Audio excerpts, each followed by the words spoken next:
നമ്മുടെ ജീവിതത്തിൽ ബറക്കത്ത് കിട്ടാൻ ഒരുപാട് കാരണങ്ങളുണ്ട് അല്ലെ. സലാം പറയുക, അതെന്താണ്? നമ്മുടെ ജീവിതത്തിൽ ബറക്കത്ത് കിട്ടും. സലാം പറയുക എന്ന് പറഞ്ഞാൽ പുറത്തേക്കിറങ്ങി പുറത്ത് കാണുന്ന ആളുകളോട് മാത്രമല്ല, മറിച്ച് വീട്ടിൽ ചെല്ലുമ്പോൾ നമ്മുടെ വാപ്പയുണ്ടാകും, ഉമ്മയുണ്ടാകും, ഭാര്യ ഉണ്ടാകും, ഭർത്താവ് ഉണ്ടാകും, മക്കളുണ്ടാകും, അവരോട് സലാം പറയുക. അത് ജീവിതത്തിൽ വലിയ ബറക്കത്താണ്. അവരോട് സലാം പറയുക. അതുപോലെ തന്നെ പുറത്തിറങ്ങുമ്പോൾ നമ്മുടെ കൂട്ടുകാരനെ കണ്ടു, അവരോട് പറയുക, സലാം പറയുക. ഫോൺ വിളിക്കുമ്പോൾ ഭാര്യയാണ്, അവരോട് സലാം പറയുക. ഭർത്താവാണ്, അവരോട് സലാം പറയുക. മക്കളാണ്, മക്കളോട് സലാം പറയുക.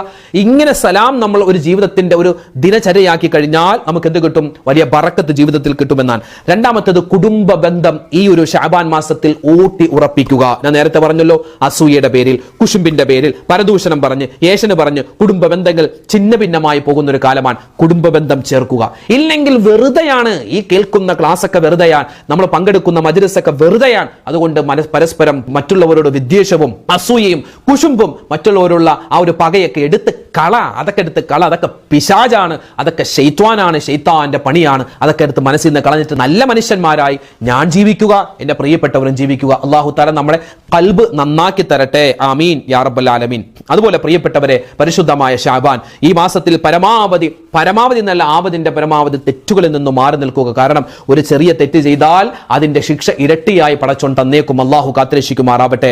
മാത്രമല്ല ഒരുപാട് നന്മകൾ അധികരിപ്പിക്കുക. കാരണം ഒരു ചെറിയ നന്മക്ക് പോലും അല്ലാഹു തആല ഇരട്ടി പ്രതിഫലം തരുന്ന മാസമാണ് പരിശുദ്ധമായ ശഅബാൻ.